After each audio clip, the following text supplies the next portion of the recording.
consistency by throwing away Power Word Shield and things like that. And because of that kind of strategy in every single one of his decks, the Druid in particular from Pavel, but even to an extent the Priest and Rogue might struggle.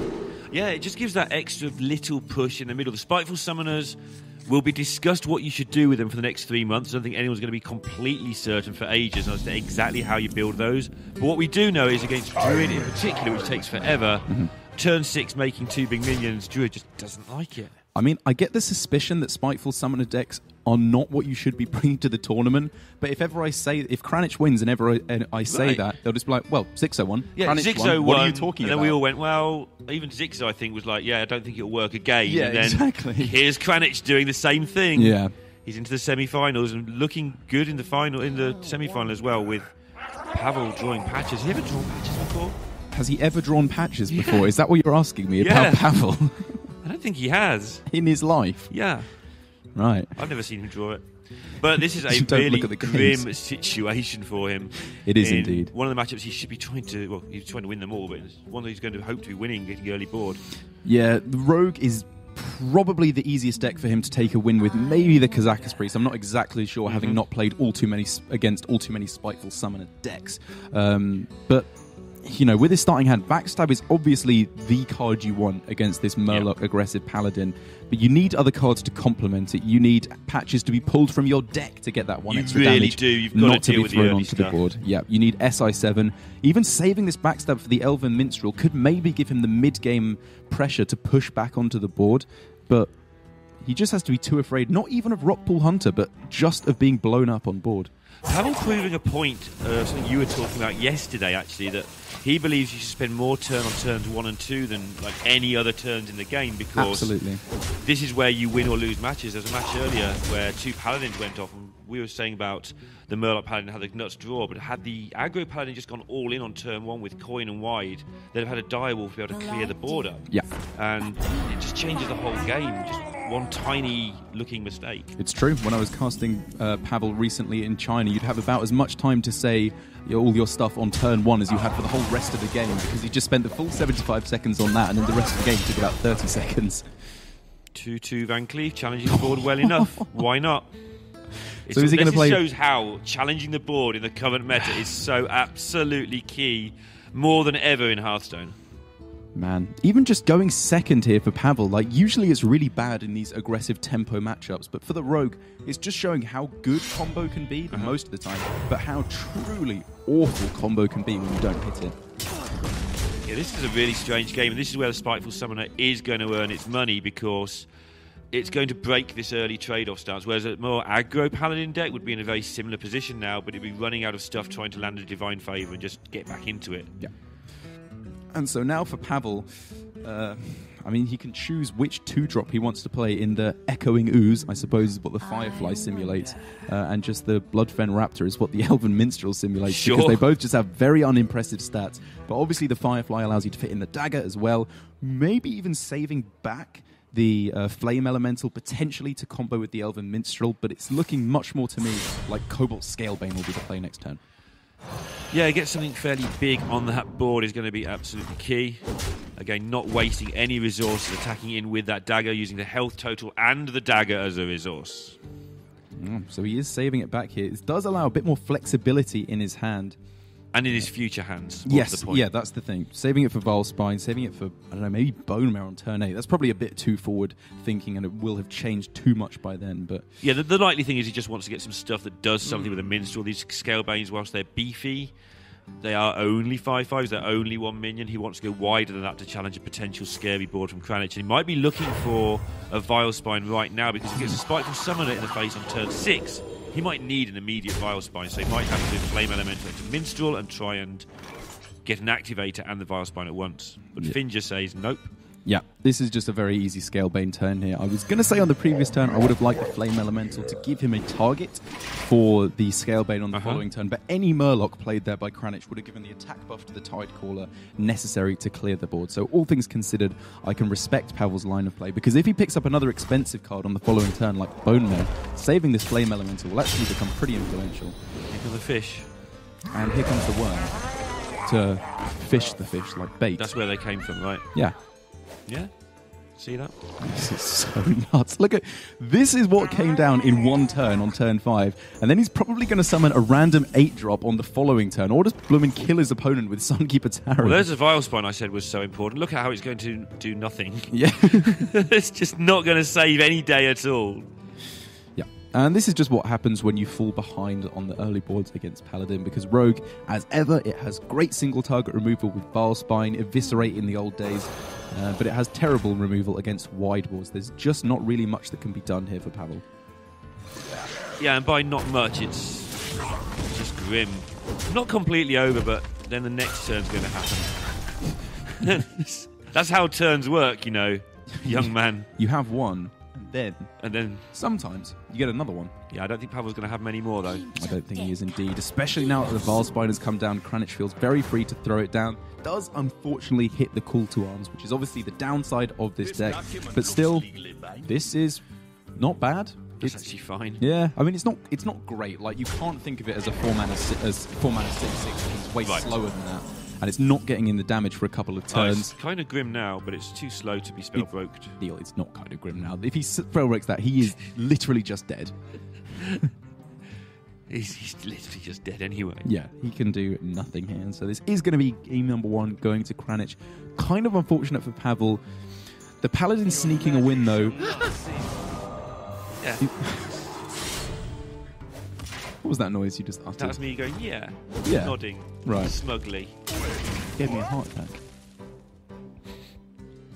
But yeah, it's not going to go far. This Aldor Peacekeeper has been talked about a lot. We haven't really had a chance to talk about it enough here, like on cast. Off cast, we've talked about it a fair amount. Do you have a conclusion as to this card's Call to Arms? No, the Peacekeeper. Oh, sorry, the Peacekeeper.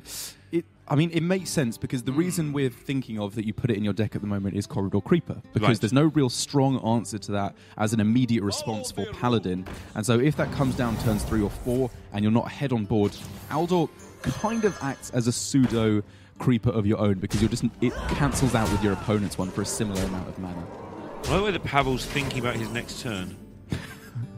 In which manner shall I press the bottom right? I mean, he can get Swashbuckler into... Yeah, keep going. Nothing. You've got 2 whole mana to spend. I like his dedication, though, to truly waste everyone's time as much as possible. He's Rogue quest as far as he can by playing more cards. So, 1-0 in double quick time there for Kranich. And it's important that it's the Paladin, because we were saying that's the one that might struggle against the Druid. And that's gone now. Maybe, yeah. I mean, having looked at it more closely, if it was the straight-up aggro Druid, I think it might struggle more, because that deck can be really weak to play. Yeah. But this Murloc Paladin, it can often actually go pretty tall in terms of its attack. You have a lot of, very often, few high-attack minions if you can hit the Megasaur, or if you can hit the Creepers, in which case Plague really just will not get the job done, and you need something significantly more impressive. Yeah, it's a decent situation to be in, where all 3 of your decks counter, like... I'm going to call it a tier 2 deck, but I don't think it's even tier 2, the Quest Druid. It's very... If it is, it's at the bottom of tier 2. I think I could quite happily call it a tier 2 deck in the right meta. And the thing is, I can so see Pavel's reasoning for bringing the Quest Druid, but it just hasn't come into actuation here. It's the same for Firebat and Purple to an extent. They just kind of couldn't quite correctly call what the meta of this tournament was going to be. Purple still can win this tournament. Purple's still in with a good shot, I have to agree. And to be fair to him as well, he's got pretty unlucky with his lineups going against an opponent who didn't have Warlock just now when he's targeting it so heavily. So maybe he'll have a slightly easier time from here on in. Kranich in a good spot, and I don't want to play Kranich if he's in a good spot against me lineup-wise. He's really good at aggro metas. He's really good at Hearthstone, but aggro is his absolute forte. This is a great position for him to be in. It is indeed. The aggro decks for him... I'm still, as I said, I'm unconvinced if they're actually that good, but he's found the weak spot in the current meta of what his opponents are bringing, and if anyone's going to be bringing these aggressive decks, it's going to be him or Zixo. I think that Kranich is very slight underdog in this particular matchup, and that is because he has Sonya in his deck. Right. Sonya is a great card, and the debate will go on as to whether it should be in this deck or not, but in the mirror match, it is definitely a win more card, because if you're steamrolling your opponent anyway, you don't need her, and if you're not, it's 2-2 for 3. Yeah, exactly. Then you have nothing on the board. There are obviously the great moments. I believe I played Keleseth 7 times against a priest once, which was probably the single best moment of my life. Did you win? I thought you might with an 8-8 Patches. Who truly be in charge. But this is also pretty disgusting for Kranich. Even just getting out the Keleseth without Shadow Steps, just one Keleseth, let alone 7, will probably get the job done. Yeah, one more than your opponent is usually a good way to go. It means you haven't wasted too many resources shadow stepping, but all your trades are very favourable, which is sometimes better than, like I say, double shadow stepping, where you get some great trades, but it's still only the same result a lot of the time. And Creeper here slightly late to the party, not getting the activation or the 2-mana reduction of both minions that have died so far, but will still very likely be playable around turns 4 or 5 for a very low mana cost indeed. We saw Pavel playing Rogue Mirrors either earlier today or yesterday, where he's really took his time with bone mares and stuff. Like, he's quite happy to go a long way behind in the mirror and then tempo his way back into it. I mean, he hasn't got a choice here. He's a long way behind because of Keleseth. But we might see him, as this game progresses, just take his time if he gets the chance to keep the board without dying, of course. Yes, and I did, you said he was hesitant with his bone mares. Earlier on, I disagreed with him. I'm not sure if it's me overvaluing how good bone mare on 6 is, because he could have got it out with a coin, or him undervaluing it. But very different lines of play we were considering taking, and obviously it worked out for him in the end, but it was pretty close. Now, Kranich's main decision here is whether to waste a turn daggering. I say waste like that because I just mean slow down the game, or whether to keep occupying the board with minions. He's going to get this creeper down by the look of things, though. So you can get a 5-5 versus a 3-3 in the SI, but at the same time, the SA, you do kind of want to hit the battle cry on it. But also you want the creeper to cost 0. Yeah. If you're going for tempo, the cheaper the creeper. I suppose that the cheaper the creeper be better, but a 6-6 creeper I think probably does swing it in favour of the creeper because it's the turn before Valspine can come down. The Spellbreaker here has to just come down for the stats. I think it's very weak indeed. Yeah, I don't think Pavel particularly needed to silence the creeper. It's just the only available target. And now Kranich's play is going to be tempo-tastic. You reckon he's making a big ol' Edwin here? That's an interesting proposition. What were you considering? I just backstab SI. Okay. Or backstab dagger. I just want to make stuff, right? I guess actually at any point later on in the game, Edwin can come down at a very respectable size, even especially because of Razor Petal Volley. Like on turns 6 or 7, Edwin has been played all in one go for a huge amount of Edwin buff all in one turn. And Edwin's not actually that great in the mirror, oddly enough, because it does die, because Vilespine hangs around for Bone Mare, and if you make a huge Edwin, then it just takes the precedence over the Bone Mare, but you probably haven't got Bone Mare because you played all your cheap stuff to make the big Edwin, so... I mean, it's really, really good at the start of the game. If you can get it out on turn 2 or 3... If you go counterfeit coin type stuff, exactly. then you just win. Then it's just true nonsense, but yeah, in this instance, getting it down around turn 6 or 7 seems just as good, because either way, he locks down board control. It's just about who's got the most things. It's a really boring way of putting it, but as long as you've got some things and your opponent hasn't got any things, you're winning. I think you've just described tempo. Has Neil, like the beginning of Space Odyssey, the monkeys discovering tools, Neil has just discovered what tempo is. It's things. It's more things than your opponent.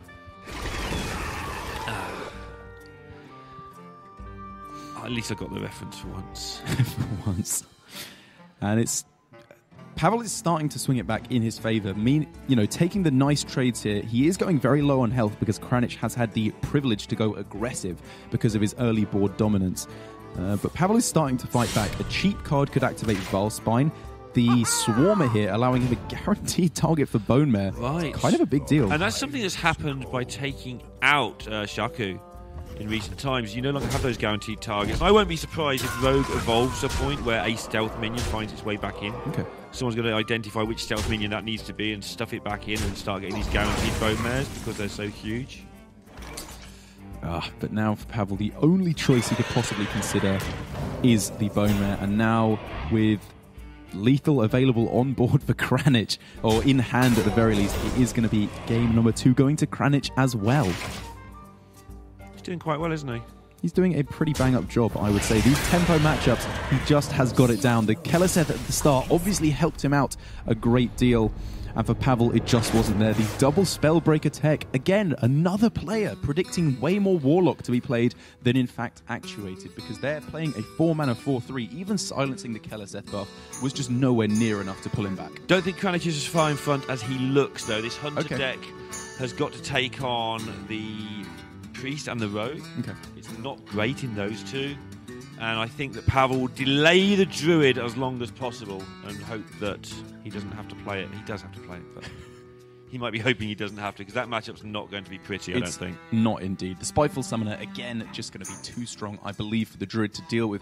But as for the Rogue, I think it's got a very good chance of just locking out the early game against the Hunter, which, because of the fact there's no kill commands in the deck, the only spell being Call of the Wild to activate Spiteful Summoner so consistently, Pavel has a very good chance of locking down the early game and then not being afraid of burst at all. So he can just take the game a little bit later on, taking the value trades, and then push his opponent out of the game. And we always have to mention this about Pavel, but most of his big wins, including World Championship stuff, has come on the back of reverse sweeps and massive comebacks. So if anyone's going to come back from 2-0, it's probably Pavel.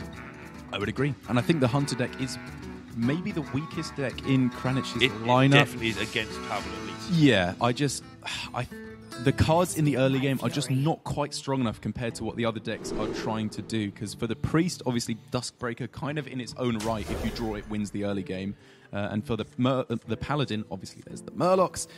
But for the Hunter, it's significantly less impressive. Pavel is predictably, for Pavel indeed, going for the easiest matchup first, trying to get that 2-2 scoreline on the board. It's just a matter of pride at this point. You can't lose 2 games with Rogue in a row.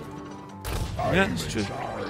Or 3 even. I mean, some players like to get it over with if they're going to lose and then try and save their energy. It doesn't matter, it's just personal preference, but Pavel was always going to be the guy to try and get the 2-2 on the board. So here for Kranich, he didn't throw down the deckhand on turn 1. Do you think he's just too afraid of Coin Dagger, or should he have gone a bit more on the aggressive here? I mean, Coin Dagger is pretty grim, I think. Is it? Yeah. I guess the Patches trade is not that fun for him either. He wants to make sure to guarantee 2 damage for the deckhand when he plays the bow. Good point. So he just doesn't get any damage in. And if the Rogue's stopping damage, the Rogue is winning. I guess he is starting to fall behind and taking a bit of damage early on, but he does have the ability to catch up, because obviously weapons are inherently great at swinging back the board, and if the deckhand can be used for 3 damage with the Patches as well to take out minions, he probably has a better chance of winning the early game than if he just went for deckhand on 1. That was interesting. He picked up one of the Eaglehorn bows to represent he was going to play that card, and then changed his mind and played the other one, so it looks like he has a 3-mana thing in his hand that he chose not to play. The plays. That was a thing that he definitely did on purpose. You reckon? Yeah, I don't know what he's representing or why he's bothering, but it's definitely a thing he's doing just to get at Pavel. Yeah, very possibly. There's not many other 3-drops running the deck. Maybe a Bear Shark, a Captain, something like that. He was trying to bluff to his opponent. But it was definitely a bluff. There's no reason to just suddenly change your mind and play the other one. So now here for Kranich, obviously a great trade into the 3-3 with his weapon, and then outside of that, is he just re-equipping the bow, playing the Alley Cat? Does he now take value with Patches into the opposing Patches? I mean, who's the aggro at this exact second? Normally the Hunter's definitely the aggro, but actually, when you've got Spiteful and Grand Archivist in your hand, you can play a longer game, right? Yeah, he just wants the board to be clear, or not necessarily in his favour, but just clear from his opponent's side going into turn 6, because then it's going to be really difficult for the Rogue to swing back. Even if they get a Valspine Slayer, just the ability of Grand Archivist to swing it back on turn 8 will mean that Kranich does want to play it a little bit slower here. Super greedy with his deckhand here, waiting for the perfect moment to use it as an extra 2 damage. And making sense, he's making Pavel trade away boards. He is indeed, and as soon as it comes down and trades away, very probably on the next turn, it means there's a good chance of Spiteful Summoner and Creeper coming down on the same turn. I mean, maybe even just right now, actually, the Creeper. Yeah, the Creeper's already on its way, creeping along. And this deckhand that's been safe for so long is going to... There would be no way of dealing with this Scalebane if the deckhand hadn't been held back early, right? This has just been done so nicely from Kranich. Yes, he sacrificed some early aggression he could have thrown down. He has taken a lot of damage in the process, but he's just not really that afraid of it quite yet. He does need to be getting afraid of Leroy Shadowstep as we enter around turns 8 or something, but I think he's probably expecting to have killed his opponent by then with the Spiteful Summoner. Yeah, he just saved up for that massive tempo swing turn, saved up the deckhand exactly for this moment, knowing that when he traded it in, it was also going to be probably a worm turn, Corridor Creeper. Yeah. And now for Pavel... I've not seen the card many times. I'm not supposed to remember what it's called. A worm turn. The worm has turned. Does Pavel use the Valspine here? It's so good on this turn. Does he just need to pray that his opponent doesn't have the Summoner? Because if he goes for it right now, he pulls into a pretty decent position going into the next couple of turns. If he Valspines, does he Shadow Step it back, or does he keep it for the tempo as well? That's a good point. He could actually have just backstabbed Valspine and then Shadow Stepped it back to his hand. This is also interesting. This is Pavel going for the huge Van Cleef and also factoring the Keleseth being worth the Shadow Step, which is unusual because this game's only going 2 or 3 more turns most likely, so the buffs aren't going to be relevant many times, but he figures it's fine. I think the Keleseth bounce back is slightly relevant. I think it's more for the activator of Valspine on the following turn, but Pavel disagrees. He wants the biggest Edwin he can possibly get. 10-10 versus 8-8. I'm not sure if I necessarily agree that that's worth that much of a difference, because if Kranich just kills it off with the bow and the creeper, yeah, then all of a sudden that's so much damage pouring to face anyway.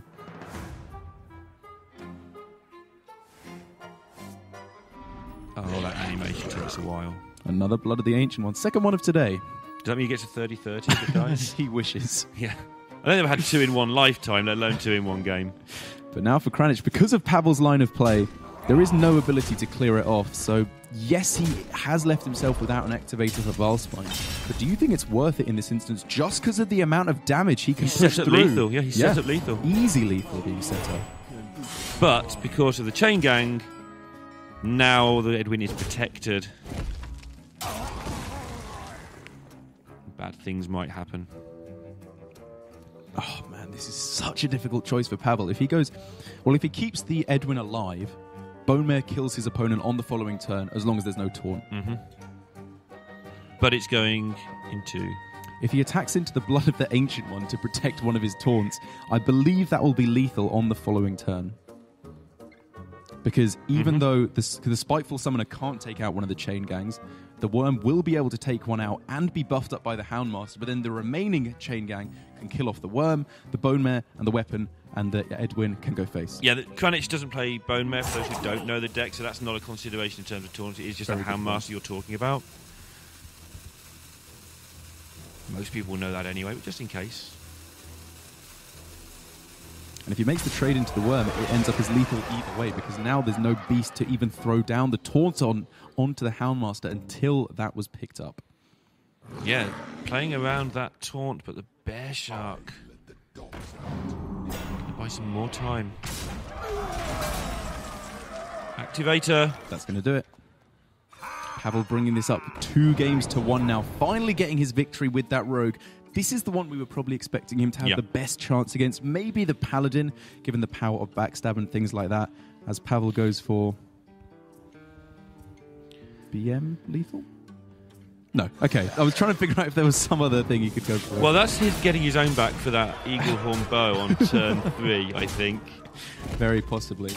And he's putting himself in a better spot now, but as you said, this was the easiest matchup probably out of the way. If it was more of an aggressive face hunter like we saw from Tom60229, I mean, earlier today, that deck got dismantled by Kazakhstan. Right. It wasn't even really close. It just felt completely unfair throughout. So if it was that particular deck, it might be a slightly better matchup for Pavel. But against this deck from Kranich, there's so much dense mid-game power if the Spiteful Summoners can be hit, and especially the Grand Archivist, that the Priest might just not be able to get there. I've got this down as about 50-50, give or take. I think the Spiteful Summoners are absolutely key. Fairly obvious, we call it a Spiteful Summoner deck for a reason, but it's going to be normal Hunter, and then if you summon it into something half decent on turn 6, so Anduin's not really happening yet, you're good.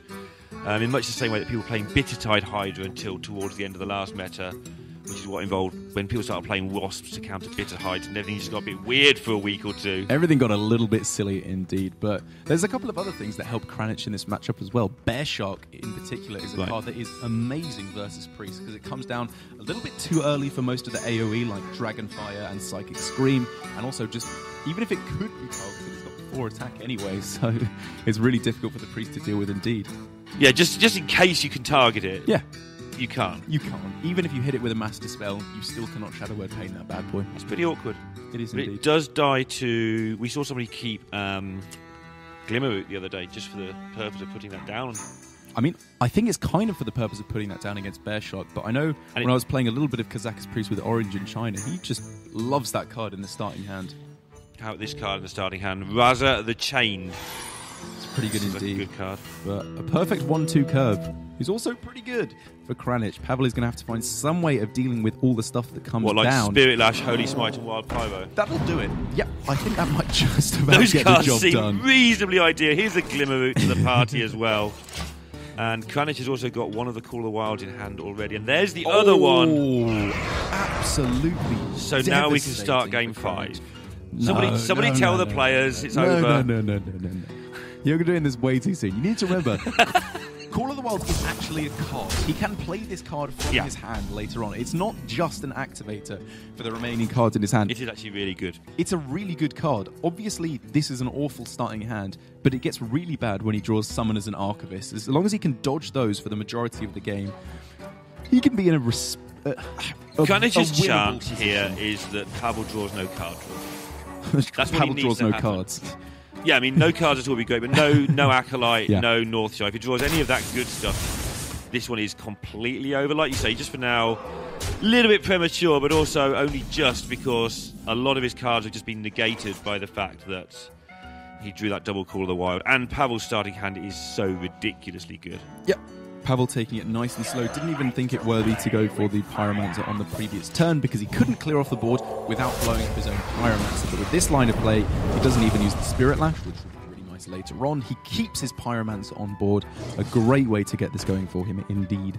Yeah, and what we want to watch in terms of mechanics here, if we're going to learn something from the play of the world champion, is the way he plays into key turns. So he waited until turn 3 to clear the board, rather than maybe try and kill the stuff on turn 1, turn 2, going into Houndmaster. Now we want to see how he approaches going into turn 6, where he would be expecting a Spiteful Summoner to be awkward. Yeah. Let's just watch how he plays around various parts of the game. And the other thing for Pavel is this is going to be a difficult hand read because he's probably not expecting 2 Call of the Wilds. Maybe he thinks 1 there, but he's probably thinking one of those is Summoner or Archivist because any card that isn't played in the first few turns is probably one of those cards. And there's a chance for it to be Call of the Wild, but 2 of them is obviously very unlikely. Very much so. What's he going to get? That's actually fine. Yeah, nice, easy alley cap. Not bad at all, actually, just to throw down onto the board. Keep up your board control, and he's still got answers to anything that Kranich can do at this point. The Raza is just good to throw onto the board. Psychic Scream for if things get out of hand. Harrison Jones for a bow or a candle shot is fantastic as well.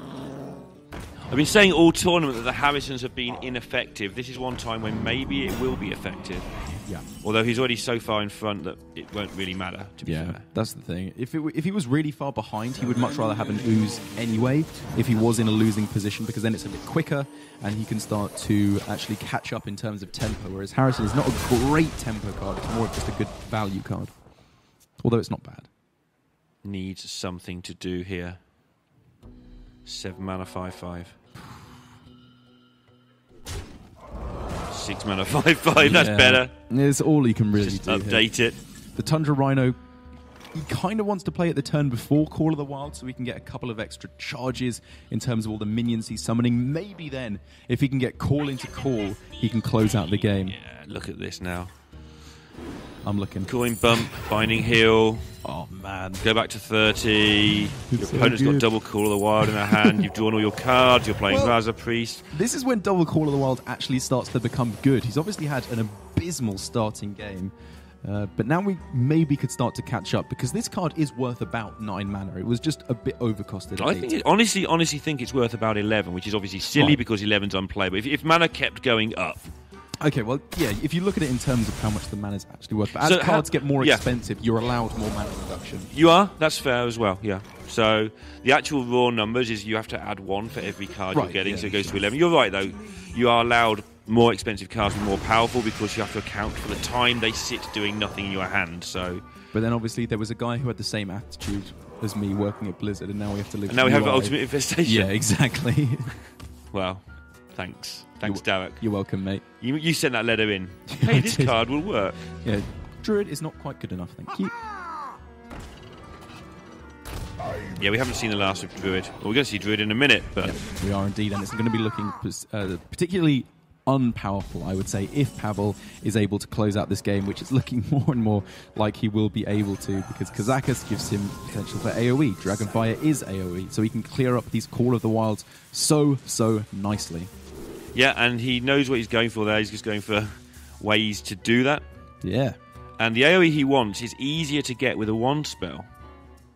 Just doing that 2 damage, I think. That's all he needs, you are correct. He doesn't quite manage to hit it, which is a little unfortunate. It doesn't kill everything, but it just kills enough. It kills enough. As long as he gets rid of the Rhino, that's the main thing for him here. As we see, Pavel is truly the greatest player to ever live. He can even summon back Cute Cat off of the potion. Yeah. Yeah, I'm going to just agree with that. That is definitely the cuter of the cats. We agree on something. Yeah. I think even Sottle agrees that's the cutest of the cats. Sottle never shuts up about how it's the cutest of the cats. Does he not? He loves a good cat. Well, Kranich just concedes the Call of the Wild before we actually ruin Sottle's image. It goes to 2 games apiece, and this is the game that we identified some time ago as the likely important one, and it's a tough one for Pavel. But he is strong at playing this deck, at least, so he's going to get the most out of his chances with it. I've liked what he's done a lot so far. Against the aggressive decks we've seen so far in the tournament, he's been pretty happy to toss away the quest, so he's clearly played enough of the deck to know that your win condition, obviously in the control matchups, as we saw from him earlier today, is Malagos, Faceless, all that nonsense. But against the quicker decks, it's just ramping up to UI, playing Plague, stuff like that can push you out of range of their damage. But that was against a Face Hunter, I believe. This is where this Spiteful deck does come into its own a little bit, because it is an aggro deck, and then it just has that extra push, and then it has another extra push when it actually plays the Call of the Wilds. So it'll be interesting to see what Pavel does, and it'll probably matter what the texture of his opening hand is as to whether he keeps or throws. Yeah, most certainly. We saw in earlier games against a Rogue, he was very happy to keep it because it's not bad in that matchup to give you a bit of late game power.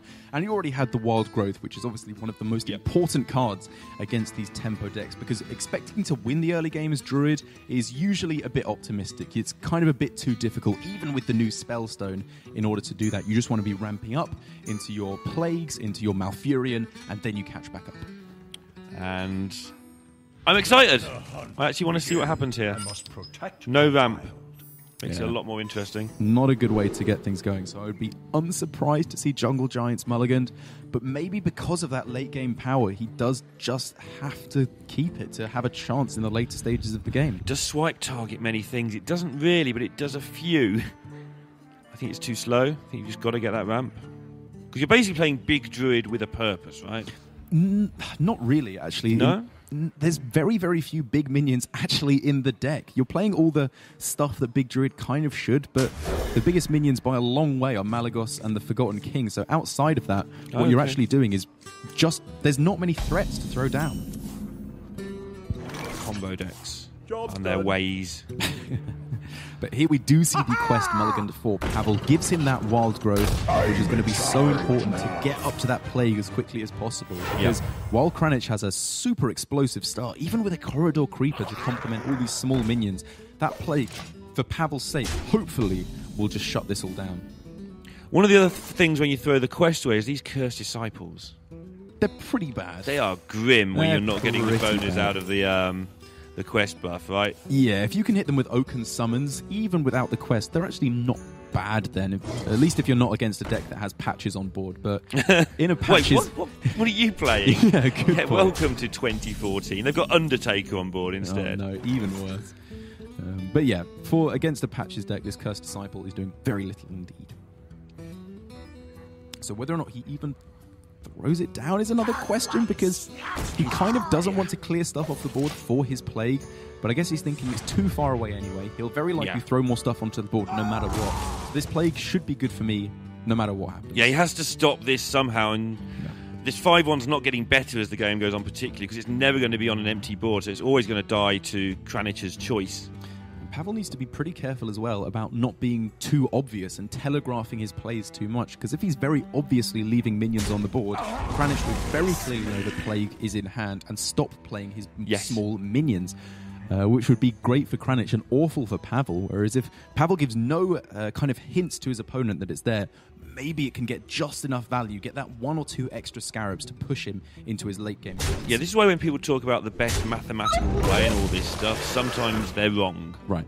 Because you can't always just give your opponent the exact information from the best play, because then they'd be able to play around you pretty easily in a lot of games. Yeah. So on this turn, yeah, it just has to be open summons. Nourish is too slow. You're not ramping towards anything quite yet. So why do you need the ramp right now? You can do it on one of the following turns, maybe even get a Jade Blossom to throw in with the excess mana you'll have left over afterwards. And here, the Cursed Disciple's actually pretty good on the board. Yeah, this Houndmaster's going to make life interesting. We could also, however, have seen a Faceless Manipulator on the Creeper, which was an interesting line to take, but even though the Mole is there to trade into the Cursed Disciple, there's just the same things that go wrong for this go wrong for Faceless. Right. Because if the Houndmaster comes down, you're way behind on board. Razormaw into Divine Shield, plus health, +1/+1, all those kind of things, you still get messed up really bad. Still getting messed up pretty bad. That's 7 more, 8 more. Wow. Double Faceless. So the 2 plays here for Pavel are copy the 7/7, or he can attack in and then... actually, Spreading Plague doesn't even... He doesn't even get another guy if he attacks in, so he's only going to be getting 2 scarabs. Yep. What to do? What do you like, Neil? I think Kranich might win. Really? Yeah. Wow.